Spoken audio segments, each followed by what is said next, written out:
Cindy Shelton. Long time no see. Wow, what prompted this unexpected surprise all the way from Salt Lake City? I don't know. You haven't come to town recently, so I'll there's be in town October 3rd. oh Better be good. careful. I might be stalking your front door. That's okay. We can go get coffee. All right. Okay, well, good. I'm pretty excited about today. I've started the recording, and thank you all for jumping on. I know that my email only hit your email box around 6 a.m. this morning, California time, 9 a.m. East Coast time, but that was still a 3-hour warning. And there's a lot that I want to talk about today, and I'm planning some guest speakers coming up for the next several calls as we have a lot to go through. Did anybody here actually read the email this morning? If you did, raise your hand. Selena, you don't count. Okay, let's go with Cheryl Mobley. You're in Oregon, right? You're on mute. I am in Washington State. Washington State, yeah. Those two run together for me. I apologize. It's kind of like Not a worry. California. Yeah. So, Cheryl, you saw the email, and what was it that struck you? Was it the fact that we want to make September the warm up for the fourth quarter, or was it because I discussed business planning and having a great 2023, or was it a little of both? It was a little bit of everything, but I was kind of curious about how you're going to attack business planning and moving forward, having that conversation with other agents myself. Okay, good. And okay, so one of the things that I find as a person who leads a real estate sales team, and not all of you do, probably some of you don't care, some of you do, is that understanding business planning and the importance of business planning, which can be attacked 3, 4, 5, 6 times a year, it's all good. A lot of people have in their mindset that business planning is done in September, October, or November for the following year, and that's it. Nope. I always like to revisit it at the middle of the year, which is July 1st, probably in the month of June, say, how can I relaunch my business plan for the second half of the year? But we bring business plans into every time a brand new coaching client is brought onto Workman Success Systems. We talk about the business plan. It doesn't matter what day, what month, where it is. So the most important thing that you can think about is that business planning, some of you are very successful. Some of you are very successful by accident. Some of you are very successful because you did it on purpose. Some of you aren't as successful as you'd like to be. Because when I use the term very successful, it's not my opinion, it's yours that counts, not mine. The word success is based on what you call success, not me, right? So if you ask a lot of people, what does success look like? And you boil it down, meaning you peel back the onion, basically success means some sort of freedom, financial freedom, time freedom, a combination of both. And either way, there's no right or wrong answer to what you decide success is. So we'll put that aside for a minute and discuss that any level of success is going to require some planning. You all know the saying, and it's been said a million times, your willingness to not plan is planning to fail. Like if you don't, if you fail to plan, you plan to fail. That's kind of like a little, what's the word we use for that? Anyone a saying, an analogy, call it what it is. Yes, I like that, Cheryl. It's still a plan. In other words, failing to plan is still a plan. And Brent says this every time he gets on stage. Hope is not a strategy. And I'll tell you this, that planning your business plan is going to be very important. Now, there's two things there that I want to consider, and I really wanted to talk about it today. And the first and most important and most vital, since today is September 16th. On September 16th, you have 14 more days in the month, and then we start the fourth quarter. We're also ending summer and beginning autumn. In California, that doesn't make, for most of the state, doesn't make much difference. In other words, in terms of weather, or nobody really notices. In fact, most of us here have something called Indian summer, where it just stays warm during the fall. So the main thing that I want to talk about is how can we finish with a bang? How can we finish October, November, and December and have a lot of business that builds up, so that January, February, and March are great. In other words, there's a side effect. If I do incredible in the months of October, November, December, there's hardly no way in the world I'm not going to have a great January, February, March. And that puts us way out. Like, I don't like moving the time, especially at 65 years old. I'm like, I don't want to talk about March because it's going to be here like that. And I don't want to worry about it. I want to think about right now, what can I do? So last night at dinner, my wife and I were talking about the word focus and how cleaning up your environment. Like, you right now, all you see is a white wall and a beautiful butterfly display behind me. But right here, behind the computer to the right and left of the computer is a freaking disaster. All right. So go ahead, laugh, because I know most of you have a disaster hidden, or it's why your camera isn't on, or why you do the blur thing in the background so people can't see the mess you've created. I get that. So all of you that have your camera on with no fake background, I admire you. That's great. But you know, there's all kinds of mess here. So after I get off this call today, I'm going to clean this up. I'm allowing myself 15 minutes to clean it up. And then I took six pages in this of notes last night of the things I must focus on to accomplish what are the most important things for me this month. Like, there's 14 days left. I want to make a difference in those 14 days. And I have several things I do, right? I don't just list homes. Okay. I run a team. There's responsibilities around that. Selena is one of my partners in running the team, right? We've got a lot of responsibility there, but I'm also overseeing an organization. I've got all these different things going on, and I've put the notes down and separated them out by real estate and the different other things that I do without stop, so that I can say, here's where I'll devote that time to that. Now, I already have a lot of things in my schedule today, which I'm not going to cancel. I'll live up to them, but where there's blank spots, I've already put do not disturb, and then I'm going to move forward into getting those done. So here's what I have to ask you today on our, Selena and I are both coaches for Workman Success Systems. And every Friday morning at 7:30 a.m. Pacific, we have a call called the Coach Training Call. And then twice a year, we have coach training where we go to Salt Lake and we're in training on how to be a better coach. And I got to tell you guys, what I'm mostly learning when I'm on Coach Training Call on Friday mornings and when I'm on it in person in Salt Lake is more about how I can run a more effective, profitable, productive, and happy team myself. Even though, yeah, as a coach, I'm learning it and I coach a few people, but I coach most of my coaching clients, not like Selena. Selena's coaching clients, she has like 20, are mostly teams around the country. My 2 coaching clients are brokerages.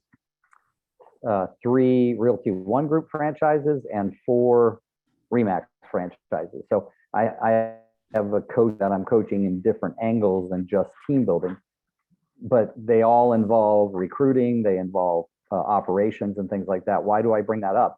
Is because we're constantly talking about these very important subjects called your 4 pillars of income. And this is going to apply to everyone on this call, no matter what. And you're going to hear it in the business plan clinic. And I haven't decided which 2 calls, because it's going to take 2 calls to go over the business plan, maybe 3, but we're going to get them all done before the end of November. Okay.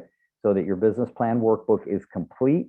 You know everything from how many appointments you have to go on. You're going to know everything if you want to stick to the program. Only you can decide that. I'm not going to have a motion on, oh, you were on 1 call and you missed call number 2, or you were on call number 1 and missed 2 and 3, because they're going to be recorded. They'll be in the YouTube channel, as this one will be. But I have to ask you what I assigned my team, and we didn't even get to it today because we only had a 30-minute fit. What I asked my team to do on our call on Monday on our daily huddle was to think of one thing that you would be comfortable enough to do in the month of September that would bring new business to you. Okay, one thing that you'd be comfortable enough to do. It could have been as simple as an open house. All right, but I'm asking you that right now. What can I do? Because in the business plan clinic, guys, we are going to set up and understand understand the very power. Now, I'm going to say this right now, but I'm going to repeat it when we're doing the business plan clinic. A lot of people don't understand the 4 pillars. Why? Because you're busy living your life. Okay, I see Michelle Russell on here. She's handling her mother's estate. She's been handling it for months. It's a catastrophe of moving pieces, and all of those things can take her focus off of her sales business. Anthony over here in Philadelphia has 6 children. You know, COVID in the household. Everything that takes your focus off what we do for a living. We're all going to have those, and the degree to which they take us away from what we do to make money, because still at the end of the day, everybody could be sick in the household, but you still need to bring home money to pay the bills. And these are the things, the distractions are all created equal. They take you away from the things that create the income that you're supposed to bring home to your family and be responsible for, right? I mean, that's our job. We don't typically make this money for ourselves. Oh, hogging it all. No, we're bringing it home to make a different life for ourselves and our families. So when we think about that, the word 4 pillars, this is what I want you to get. This is the thing that most people don't understand about 4 pillars. They all think it's, oh, 4 different ways that I can create my income. No, listen to the difference between what I say. Are you trying to get me something? Did my headset sound horrible? No, you're getting a little bit of a delay on your video, but we'll see. How's this, better? Good. Hardly hear you though. So the 4 pillars, think of this. So if let's say you're on a team, just for an example for a minute, your 4 pillars might be team originated leads, open houses. Okay. Okay. I'm going to check my Wi-Fi. Yes, Yeah, we're I just am. checking the Wi-Fi real quick, guys. Sorry. That's, babe, if you have the other one that has a, honey, do you have the white one like this? That would be great. It was in your bag here. We're doing IT support on the back end. Yeah. I want this to be good. It was in your little charging bag there. Thank you. So here's what the 4 pillars are supposed to be. Each one of the pillars is on their own supposed to be able to reach your goal for your income for the year. So if you said, I want to do $250,000 a year in gross commission income, and I'd say, okay, name one of your pillars, and you said it was open houses, then guess what? That means open houses on its own should be able to get you $250,000 a year in income. Now you might say, what, wait, really? How's this? Much better. Okay. So it does, the headset I had did suck. Yes, I know people who do strictly open houses and make $300,000, $400,000, $500,000 a year. Why? Because they have a system and a process all behind it. They have something called mega open houses, or what's the other one we use? What's the name we use at Workman, Selena? It's usually mega or Is it mega? VIP Yeah. open houses. Right. So we got all these different ideas. And if you went on to something, for instance, like Lab Code Agents, or you went on to the Workman Success client Facebook page, there's all kinds of Facebook pages out there where you can like, yeah, super opens from Andy Weir in LA. All of these ideas, if you work them, like I know somebody, they never do an open house unless they knock on 50 doors a day, the 5 days before they do the open house.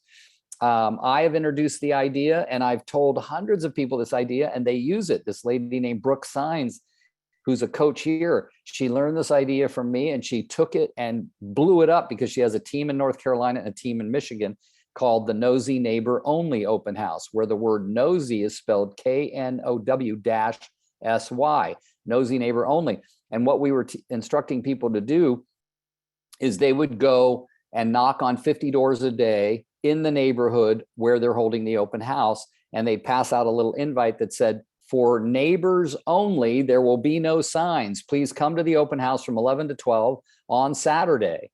And what these people would do is, you know, get to the house early, and then we'd tell them, bring this invite with you. And they'd come and they'd knock on the door and they'd be welcome. We'd have flowers and cookies, and the fireplace would be running if it was cold outside, and invite them in. And then we knew that the only people coming were the ones, because there was no signs. They would just come to the open house because they were one of the persons that got their door knocked on. And it is an incredible listing lead method. You get tons of people interested in selling because, number one, not because they met you, but because they saw what you did to get people to the open house. They saw that you made that extra effort. And you would be surprised what you can get at 12 o'clock. You lock up, you go maybe grab a bite, come back, put up your open house signs for your 1 to 4 open house, and then you're there for a normal open house. That's a nosy neighbor open house before a regular open house, but you can do it any way you want. There's a million things that you can think outside of the box and create something. But my point there is that open houses alone can be a pillar that can make you hundreds of thousands of dollars a year. Now, what's your second pillar? I know that I have a pillar called referrals that can be broken up into 2 or 3 pillars because I get tons of agent to agent referrals, tons. I get less consumer to agent referrals, meaning my consumers. Why do I like those better? Because there's no referral fee attached to them. Does that make sense? No referral fee attached, right? When those happen, I love those. I love, love, love those. So we have a listing coming up in Hayward, California. It's going to be about $1.3 million listing. And the guy said, okay, get mad at me for my lack of follow-up. But he said, I met him when I door knocked before an open house a couple of years ago. And he said, you were so nice. You walked into my house. You told me kind of the value.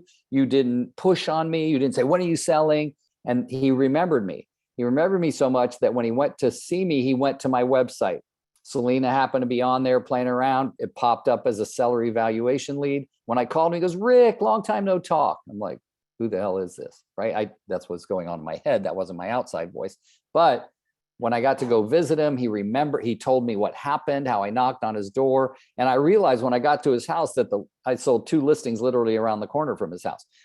Those are the things, they pay dividends in the future. But the reason I'm saying that is I look at my referral base. I said that because there's no referral fee attached to that $1.3 million listing, but I could look at referrals from agents as one pillar, referrals from consumer as another. But don't fool yourself. What are the pillars that will seriously each individually make you $250,000 a year or whatever your year-end goal is? That's why it's very, very important to understand and think about what your pillars are. Now, I'm going to add one other little thing that's going to mess you up on that pillar. Verl likes to say, don't move to your second pillar until you're excellent at your first pillar. Okay. Selena, you have a comment because you twitched your lips. What's going on? Well, because where you were on the same call I was on this morning, and I like the way that Jamie Taylor runs hers. So there's a couple of different ways to think about it now. So some people, she has a pillar planner that I just thought was incredible that she introduced to me last year. Do we have access to that? We do, and I'll pull it up in just a second. I'll share it on the screen. Okay. So a couple of different ways to think about it. Some of her coaching clients do a pillar planner that they focus 1 day a week on each pillar. Okay, so that you're intentionally working on it, or it's 1 week out of every month that they're focusing on that pillar. And it's because typically you get hyper focused on one and you forget to work on the other ones. And we do get really good at one, or one is more effective than the other. But if you're only working one regularly, and I do believe that he's right. Look, my thought process is, and somebody mentioned it this morning, Rick, is normally when I tell people to start choosing their pillars, we look at their prior full year of business and we look at all their lead sources. And that's me assuming that you're all tracking your lead sources for every closed transaction. All of you. And we see which ones are your heavy hitters, right? We pick the top 2 because you're already doing those well. And we double down on those because usually you don't have to spend a lot more time or energy on it. You're already doing it well. And then we choose 2 more that you want to learn or improve. So really, you're getting really, really great at 2 that you're already doing pretty well at. And you're focusing your attention and your time and your energy and sometimes your money on 2 additional. But I liked Jamie's plan because I think when we start doing it in that respect, where either we're saying Mondays are my days to focus on open houses, and the reason I say Mondays is because it kills me that it's yesterday was Thursday and we didn't have all of our open houses planned for the weekend, and inside I wanted to die a little. But like on Monday, we plan our VIP open houses for the weekend. All of the marketing is happening. Everything's in place. We've scheduled everything. Door knocking is going to happen on Friday, et cetera, right? So Right. that's your open house pillar. Tuesday becomes the day I want to focus on my networking group, because that might be the day that you go to your BNI networking meeting or whatever it is, right? Which then is you do another pillar, yes. another pillar. Yeah. And so then you're doing all your follow-ups. And so over time, you start to develop a cadence to working your pillars as a result. So that's just my And- 2 cents. And I want to, yeah, and don't go away on that, but I want to add to what she said about something. She said, oh, and the marketing begins. But a lot of you are individual agents, and hearing her say that, I know might bring a little stress, or I don't have that in place. Don't worry. Please don't bring more reasons why you will not succeed into your own mind. It's horrible habit that we have as realtors. We compare, we said, oh, well, they said that. And of course, I don't have that. And forget that. If you don't have a team and it's just you, guess what? You're, as my dad used to say, chief cook and bottle washer, right? You do everything. Then when that happens, you do what you can when you can. But if you've planned it out, right? I know for a fact that if I don't look at my calendar Sunday for the whole week and start deciding where things go, then guess what? You become what's called a firefighter, not an architect, meaning you're putting out fires all the time and you're not architecting your days. So when it comes to pillars, that's very important. If you knew Sunday, this coming Sunday, what homes you're holding open the following Sunday, then you can already go put into your calendar 2 hours or 3 hours a day to door knock for that upcoming open house. Now, I was talking to somebody who's on this call today that's on my team. I don't mind saying his name. His name's Larry Walker. And Larry Walker just found what's called a running mate.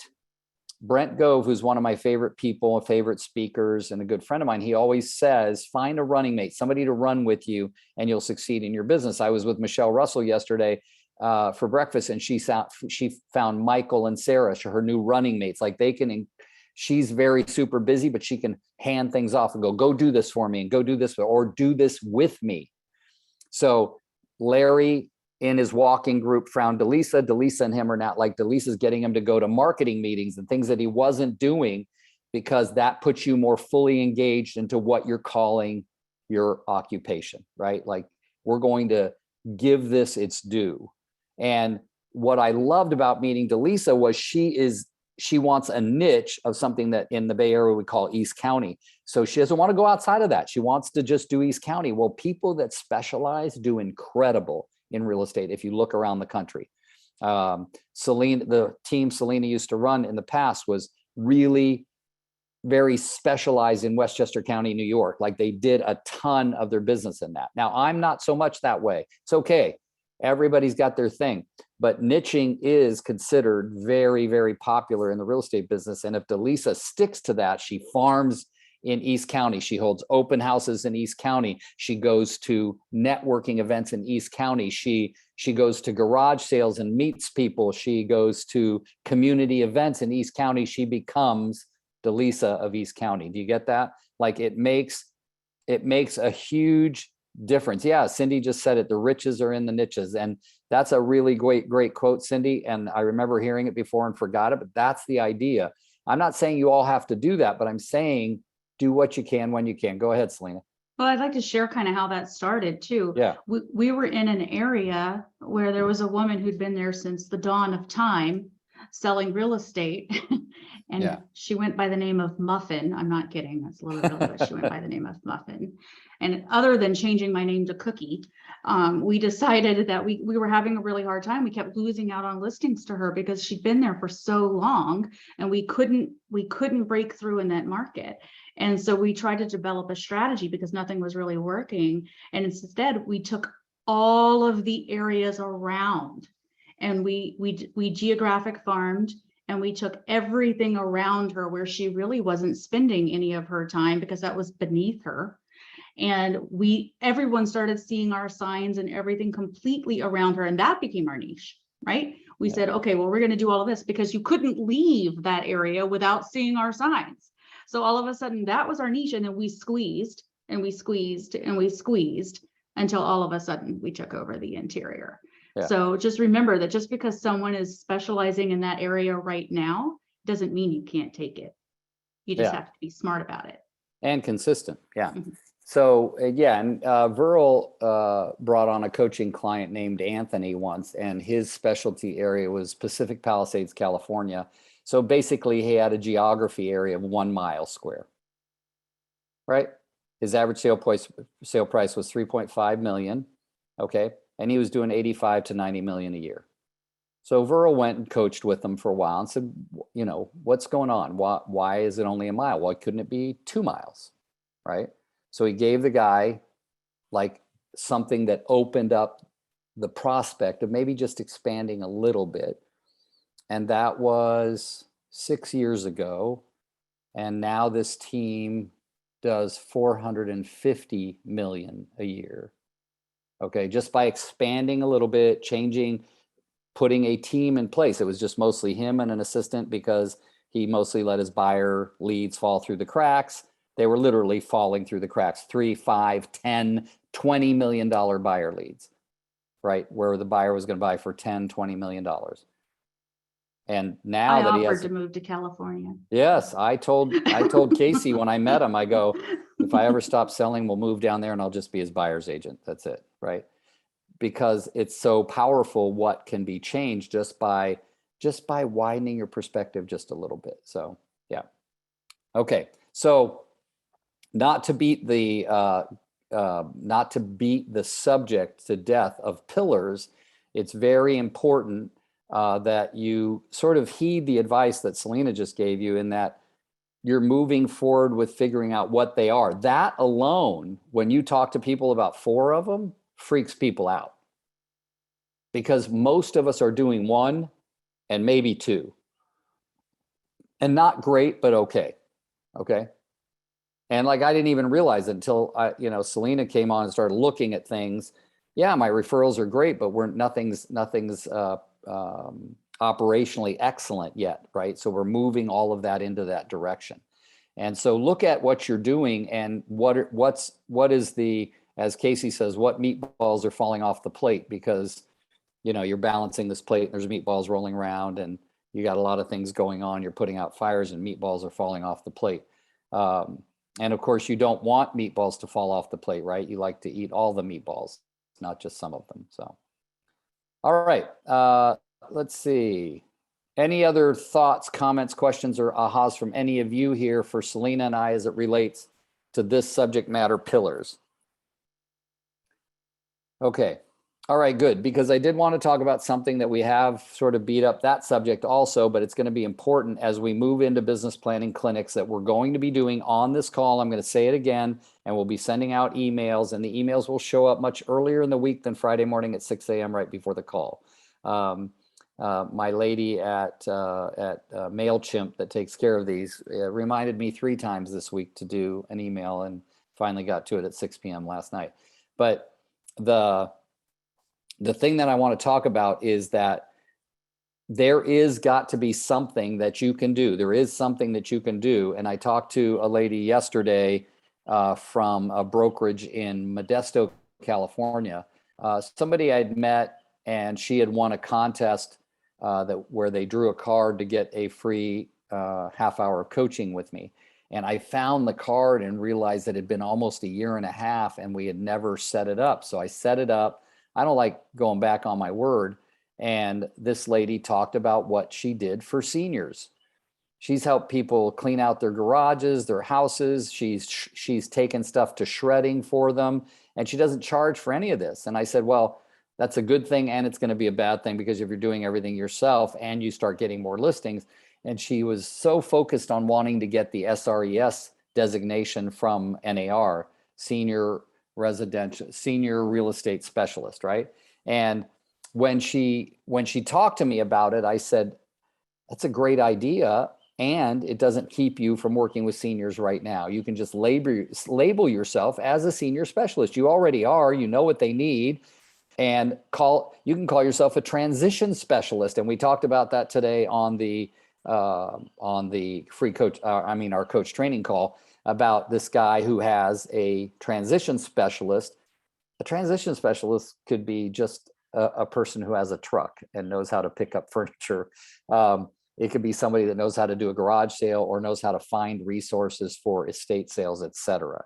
But if you had a transition specialist, you could really specialize with seniors. And he started talking about these, the intake that people do at what did we call them today on the call just a few minutes ago, Selena? The Senior assisted living. That term assisted living keeps escaping me, but yeah, assisted living or senior care places. And he went to the managers and owners of these senior assisted living places and said, hey, you guys aren't doing a good job of explaining to them how easily it could be done to find someone to help them move from a house that they've lived in for 30, 40, 50, 60 years into a senior assisted living place. I've got that. I've got people that will help with moving, with throwing things away, giving things away, selling things, and all of that. How easy is that? I just thought about it. I know 2 people that could do that immediately. 2 that have a pickup truck, that are strong, that are willing. I could get someone in an instant. Why aren't we doing that? So those are things that you could start thinking outside of the box right now to pull something off before the end of September that will start pulling in some business. Okay. And I talked to a young man yesterday that I really liked, loved his energy, his confidence, and just didn't feel like he was getting the right kind of support. And I said, you know, he said in the conversation that he said, I closed just 3 transactions so far. I said, oh my gosh, you shouldn't say the word just, because 3 transactions for a person in the business as long as you is better than 97% of the people that got in the business at the same time you did. Right. So like a year and a half in the business, this guy, right? A year and a half. And he said he didn't feel good about it. That's okay. That's good. That means he's driving himself. But also give yourself kudos for what you did do, not what you haven't done. And yet I could probably talk to him and show him ways to take those 3 transactions and work them so that those could turn into 3 more transactions. Well, how could you do that? Well, if you please the person, you could say, how did you feel my service was? Oh, I thought it was great. You did a great job. Great. Would you be willing to share that with other people in your family or your network that also might have a need to hear from a real estate expert like me, right? That's not saying, go find me somebody who wants to buy or sell a house. It's saying, I have an expertise. I'd be happy to share that expertise with your network. So there's a lot of things that we could do that we're not doing. Selena just put in the text group, in the chat group, the document, and I'll also put it in the follow-up email for this that you can use as, that's the, what is that? The pillar spreadsheet? Yeah, that's the mastering the 4 pillars, and it'll break it up. There are tabs at the bottom, guys. Yeah. So one is weekly, one is daily. Yeah, and if you click on it, it'll right now, it'll open up in your computer and you can save it for later. Yeah. If you click on it right in the chat and then come back to the Zoom, of course, quit playing with the form. Yeah. So these are, no, this is good. I'm glad you put that in there, and then we will put it back in for the hundreds that watch the recording. They'll need it when they watch the recording. All right. So these are, the whole idea is that we talk about having a great 4th quarter, meaning finishing the 4th quarter with a bang, and bringing the joy of whatever you're going to celebrate, whether you celebrate something or not, to the last 3 months of the year. The one thing that's a non-religious holiday that I like to focus on is in the month of November. What did you call November again? November. November, right. Is writing a ton of notes in the month of November saying, I'm grateful for what you've contributed to my life, or I'm grateful that we're friends, or I'm grateful that we are in business together, whatever, but writing tons and tons of notes. The biggest ambition that I've heard, and it's not huge because people do a lot more than this, is 5 handwritten notes a day, every single day, except Thanksgiving Day, assuming you celebrate. If you don't celebrate, then you better be doing notes also on that same day. All right. So yes, Michelle. I just wanted to share one quick thing. So I had a meeting with my lender, or actually a phone call, and he was doing, or actually it was a meeting, but he gets dollar lotto tickets and pops one in every note. And I just thought that was genius. If you want to spend a few bucks. So they're calling him because they got the lotto ticket. They're not just Hey. reading the note and tossing. So throw it out there. That's awesome. Thank you. We like doing that a lot at St. Patrick's Day. I don't know why. We've done it every year at that time and people love it. And we ask them to post their win on social media and tag us in it because it gets social engagement. A lot of fun. All right. Okay, so nothing, babe? All right, good. I was just checking. Casey has my phone, so sometimes people from the call text me and I was like, what if they don't see that? So, all right. Thoughts, questions, comments, ahas from the crowd before I wrap up. I'm going to talk a little bit about the coming up calls. Want to remind you all that you all have a phone filled with people. All of your phones are filled with people and a ton of them own homes. If you do nothing else, look at your phone, find somebody in there that you haven't talked to in a while that owns a home and call them and just say, how you doing? You don't have to say, are you thinking of selling? Just say, how you doing? Maybe if the subject comes up, you can tell them how much their home has appreciated over the last 3 or 4 years since you last talked to them. These are things that will bring you business. They'll bring you notoriety. They'll bring you awareness. More people are aware that you are out there because you're remembering to communicate with them. Okay, so please take yourself off mute, ask a question, make a comment. Rick, I just want to know where you got those butterflies from. My wife found those butterflies in a gallery in New York City while she was literally walking around aimlessly waiting for a friend to come out of an appointment. Was it Manhattan, babe? Huh? Yes, it was in Manhattan. It's very beautiful. Good. Yeah, it was a lot to get it here from New York City, believe me. It's a very heavy metal 3D piece of art. So, okay. Now, does anybody have a question about what we talked about other than just what's behind me? All right. Sorry. That's okay. Oh, no sorry is necessary here, guys. This is good stuff. Rick, when are I guess you'll send an email, but so how long will you're saying it's gonna be like 3 sessions? Is it just an hour block? Well, yeah, we're going to do them in the 9 to 10 time of the Free Friday coaching call. It's going to be 2 or 3, but I think it'll go into the 3rd session also. Okay. Got it. But we're going to do business plan, but we're also going to do income goal spreadsheet and what number of appointments you'll need to create your goal, things like that. We're going to talk about, how to go about executing the forms. In other words, in 3 calls, we should be able to get most of the forms filled out so that you're leaving the calls with something in your hand. I'll be sending you, the workbook is in every email. If you got the email today, the business plan workbook's in there. If you got the email, the business plan workbook's in there way at the bottom. It's a black link. It says business plan workbook. So you already have it. You're getting it on every single Free Friday coaching call email. Just a lot of people aren't paying attention to those down at the bottom. So I actually downloaded that this morning for my new team members. nice. Good job. All right. Hey, So Rick, this is Belia. Hi, Belia. Hi, good morning. I did not get the email. I don't know Okay. if I'm on that list. well, yeah, so email me separately, just one email that says, I'd like to get my email, my name on the list. I have to send your email to the people and that do those emails, and then they'll send them out. So, okay, Okay, thank you. you're welcome. And Rick, you haven't decided on a date yet, or did I miss that? A date for, Starting. oh no, we're probably going to start the first call in October. Yeah, but I'll send that out in the email. So, yeah.